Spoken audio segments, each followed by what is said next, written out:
नमस्कार आप सभी को, स्वागत है आपका हमारे इस प्लेटफ़ॉर्म पर। आज हम लोग डिस्कस करेंगे लेखपाल के बारे में। लेखपाल की परीक्षा आपकी लगी हुई है, आप सब लोग तैयारी कर रहे होंगे। तो लेखपाल में जो आपका सिलेबस दिया गया है उसमें एक टॉपिक दिया है भूमि सुधार। भूमि सुधार।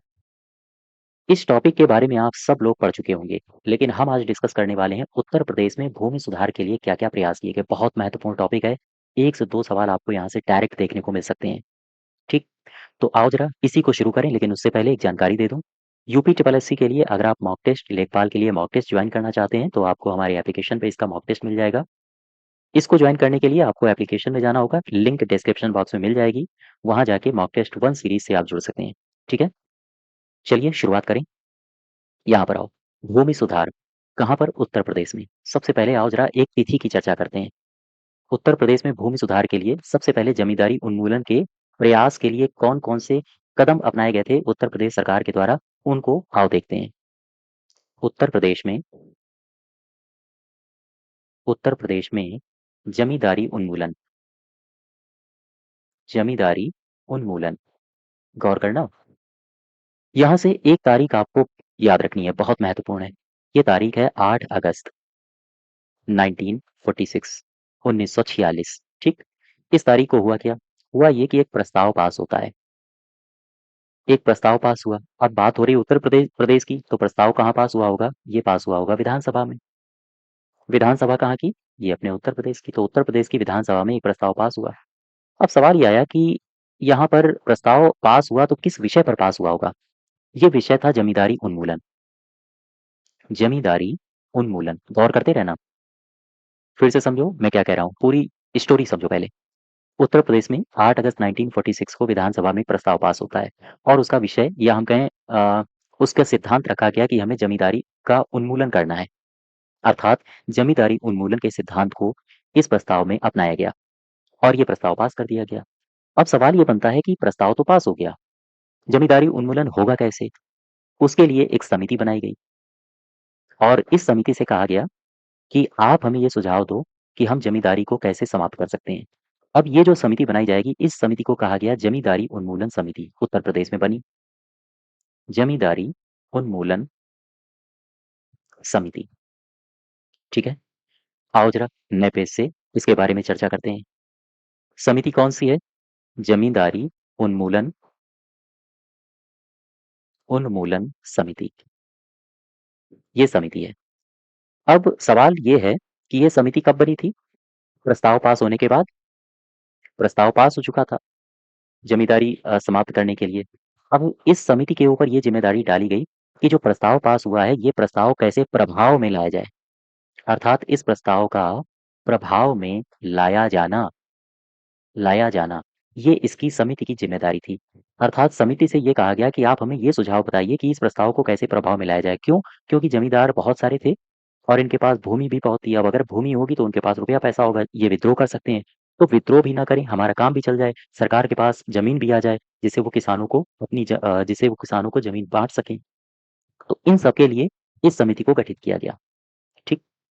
इसके लिए समिति बनाई गई। सवाल ये बनता है कि समिति कौन-सी थी? इस समिति का नाम रखा गया उत्तर प्रदेश जमींदारी उन्मूलन समिति, ये इसका नाम था।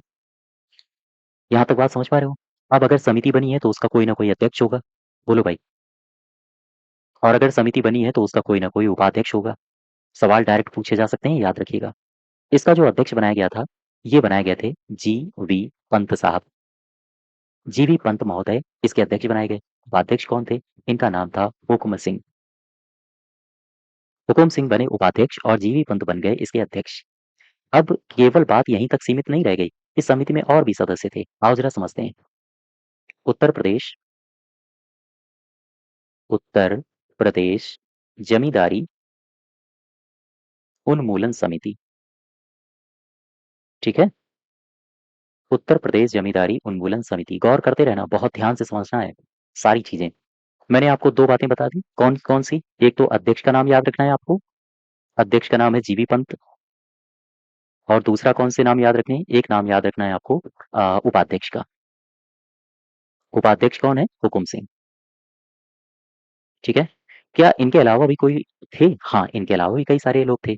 इनके अलावा एक शख्स थे, इनका नाम था A.N. झा और एक शख्स थे, इनका नाम था अमीर रजा। ये जो A.N. झा हैं और अमीर रजा हैं, ये इस समिति के सेक्रेटरी बनाए गए। ठीक है? इस समिति के बनाए गए ये सेक्रेटरी। अच्छा, ये जो समिति है, क्या इसमें और भी मेंबर्स थे? हाँ, इनके अलावा भी थे। ये 4 मेंबर्स तो हो ही गए। 4 कौन-कौन से? अध्यक्ष हो गए जीबी पंत, हुकुम सिंह हो गए, अमीर रजा हो गए और A.K. झा हो गए।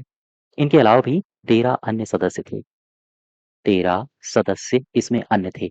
इन ये जो 13 सदस्य थे, इसमें बड़े-बड़े शख्सों के नाम आते हैं, जैसे आपने नाम सुना होगा कमलापति त्रिपाठी। कमलापति त्रिपाठी, ये भी इस समिति के मेंबर थे। इसके अलावा आपने चौधरी चरण सिंह जी का नाम सुना है? चौधरी चरण सिंह, ये भी समिति के सदस्य थे। चरण सिंह। अब ये समिति क्यों बनाई गई थी? अभी मैंने बताया था कि ये भाई प्रस्ताव जो पास हुआ है, इस प्रस्ताव को कैसे प्रभाव में लाया जाए और इस समिति में नामी-गिरामी लोग थे। तो अब ये समिति कुछ ना कुछ सुझाव देगी। सुझाव क्या दिया इसने? आओ ज़रा इसकी चर्चा करें। देखो, यहाँ से समझते हैं। जमींदारी उन्मूलन समिति, इस समिति में कई सारे नाम थे, बड़े-बड़े नाम थे। अब इनकी ज़िम्मेदारी थी कि उत्तर प्रदेश में जमींदारी को समाप्त करना है, इसके लिए एक बेहतर रणनीति बनाई जाए और उसके अलावा बेहतर अधिनियम बनाया जाए, ये इनकी ज़िम्मेदारी थी। तो इस समिति के सामने 3 बड़े विषय आए, 3 बड़े विषय। ये 3 बड़ी समस्याएँ इनके सामने थी। कौन-कौन सी? आओ ज़रा एक-एक करके समझते हैं, ठीक है? एक तो ये थी इस समिति के सामने समस्या कि जो जमींदारी प्रथा चली आ रही है, जमींदारी प्रथा, ये किसी प्रकार से समाप्त होनी चाहिए, समाप्त हो। इसके लिए इनको विचार-विमर्श करना था, नियम बनाने थे। और जमींदारी प्रथा जब समाप्त होगी तो मान लो ये कोई जमींदार है, इसके पास बहुत सारी ज़मीन है। अगर इससे आप ज़मीन ले लोगे, तो फिर ये तो भिखारी बन जाएगा। तो फिर इस जमींदार को मुआवज़ा भी तो देना पड़ेगा। अर्थात इसकी एक सबसे बड़ी समस्या ये थी, समिति के सामने सबसे बड़ी चुनौती थी कि जमींदारों को मुआवज़ा कैसे निर्धारित होगा? जमींदारों को मुआवज़ा का निर्धारण, ठीक है? मुआवज़ा का निर्धारण, ये कैसे किया जाए? ये एक विषय था समिति के सामने। जमींदारी प्रथा कैसे समाप्त होगी और जमींदारों को मुआवज़ा का निर्धारण कैसे होगा? इसके अलावा इनके सामने दूसरा विषय ये था कि प्रदेश में गौर करते रहना, प्रदेश में जोतदारी जोतदारी व्यवस्था का मूल सिद्धांत क्या होगा? मूल सिद्धांत क्या होगा? ये इसकी एक बड़ी समस्या थी। इस पर विचार-विमर्श करना था। इसके अलावा भूमि व्यवस्था का नया प्रशासकीय संगठन क्या होगा? चूँकि ज़मींदारी तो आप समाप्त कर रहे हो, तो कुछ न कुछ प्रशासकीय संगठन का निर्माण करोगे। अर्थात उत्तर प्रदेश में भूमि व्यवस्था भूमि व्यवस्था का नया प्रशासकीय संगठन प्रशासकीय संगठन कैसा होगा? ये 3 बड़े विषय थे। इन 3 विषयों पर इस समिति को चर्चा करनी थी। बहुत मंथन हुआ, बहुत बैठकें हुई, बहुत सारी यानी कई-कई बैठकें हुई। 1946 से इसमें बैठकें शुरू हुई थी और 1948 1948 तक इसमें बैठकें होती रहीं। यानी कि ये जो समिति है, इन्हीं 3 मुद्दों पर और भी कई सारे मुद्दे थे, लेकिन ये 3 मेजर मुद्दे यही थे। इन मुद्दों पर विचार-विमर्श करने के लिए समिति ने 1946 से बैठकें शुरू करी। और 1948 तक बैठकें होती रहीं। अर्थात इसकी जो पहली बैठक हुई है 14 नवंबर 14 नवंबर 1946 को हुई और इसकी जो अंतिम बैठक हुई थी समिति की, वो हुई थी 3 जुलाई 1948 1948। अब ये जो अंतिम बैठक हुई है, यहीं से एक निष्कर्ष निकलता है, समिति ने एक यहीं पर रिपोर्ट पेश पेश कर दी, रिपोर्ट। और इस रिपोर्ट को पेश किया गया अगस्त 1948 में। भाई बैठकें हो रही, विचार-विमर्श हो रहा है, उससे कुछ निर्णय आ रहे हैं। अगस्त 1948 में समिति ने अपनी रिपोर्ट पेश कर दी और इस रिपोर्ट में कहा गया कि अब हमें कदम बढ़ाना चाहिए एक विधेयक की तरफ। विधेयक, कौन-सा विधेयक? जमींदारी विनाश जमींदारी विनाश और भूमि व्यवस्था विधेयक भूमि व्यवस्था विधेयक। इसकी तरफ हमें कदम बढ़ाना चाहिए। अब इस विधेयक में क्या होता है, इसको हम लोग नेक्स्ट डे कंटिन्यू करेंगे, ठीक है? तो ये बातें हैं कुछ महत्वपूर्ण, इनको आप याद रखो। अध्यक्ष, उपाध्यक्ष आपसे पूछे जा सकते हैं, याद रखना। चलिए, चलते-चलते एक जानकारी और दे दूँ फिर से, लेखपाल के प्रैक्टिस बैच से अगर जुड़ना हो आपको, तो एप्लीकेशन में आके आप इस बैच से जुड़ सकते हो। कूपन कोड है KD100, इस कूपन कोड का इस्तेमाल करके इस बैच से जुड़ जाइए, ठीक है? धन्यवाद।